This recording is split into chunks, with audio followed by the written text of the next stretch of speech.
somebody said this to me recently. They were like, oh, so it's kind of like how you make friends. I was like, it's 100% how you make friends.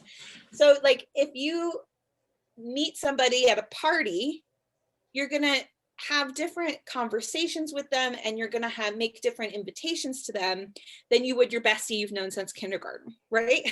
Like there's a very different style of communicating, and you have to kind of warm up that friendship. Maybe, you have sort of high level conversations at the party, and then it's like, well, would you like to go get coffee sometime? Oh, yes, I would. And then coffee, maybe it gets a little deeper. Oh, would you like to go see a movie? You know what I'm saying? It's like, your friendships evolve over time, but you're not necessarily going to tell them your deepest, darkest secrets when you meet somebody at a party, unless you're like super drunk or something, right? So in a perfect world, that's how content works too. You're going to have a different conversation with people that are just finding you, that are just discovering you, than you are with the people in your inner circle who've been following you for a long time.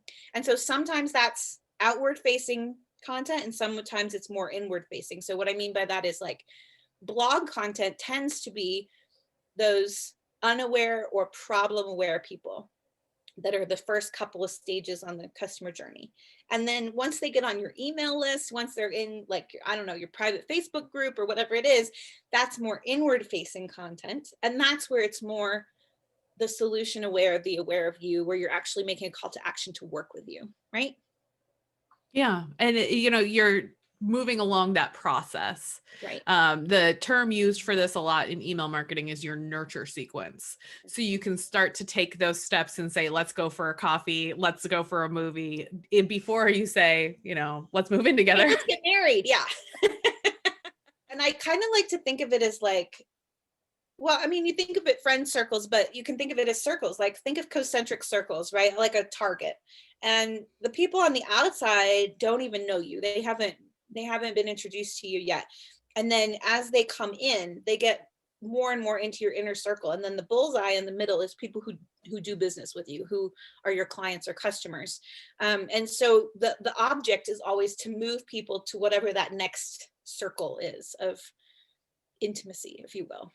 Yeah. And then SEO is just getting people to pick up a dart. Right. I love it. Yes. Right. And so you have to have content that's designed for those people, right? Because they're not necessarily ready for the bullseye. Yeah. Sometimes people need more time to learn from you. And I think also something that people forget sometimes is that some of your clients are tortoises and some of your clients are hares.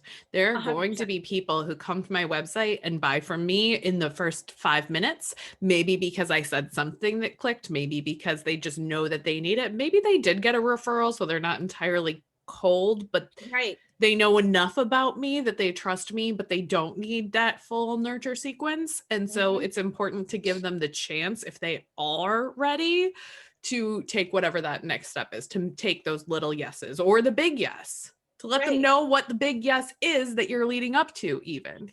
Okay, so can we talk for a second here about the tendency for marketers to hold people hostage in nurture sequences? Yes, please. I hate that. Sometimes I just want to get, like, let me give you money. Let me give you money, please. Right. And so this is actually a problem I see, because we've been taught that we have to have these complicated funnels or these complicated nurture sequences. This is especially true with courses, but it's not only courses.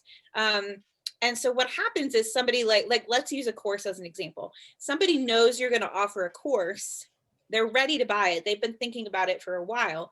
But then instead of letting them buy it, you make them go through whatever their launch sequence is, and then 15 emails, and then a webinar, and then maybe you can give them money.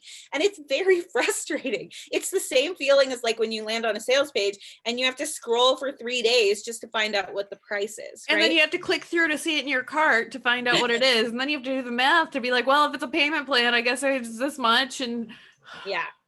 This is hostage marketing. We are holding people hostage. Now, there's psychological reasons for it, but I think we're moving to a place, especially in B2B marketing, but somewhat in B2C as well, where people are just sick of it. They've seen it, they know what's coming, they know there's going to be a webinar, they know there's going to be a pitch, they know there's going to be 3 videos, whatever it is, right?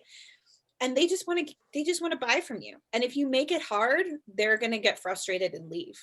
And so this is true too when you have a service more like you and I do, Meg. Like if you make them jump through too many hoops, they're not gonna stay with you, right? So there's this very fine balance between offering them the opportunity to learn more and also offering somebody the chance to jump, like, I'm already here, let me jump ahead.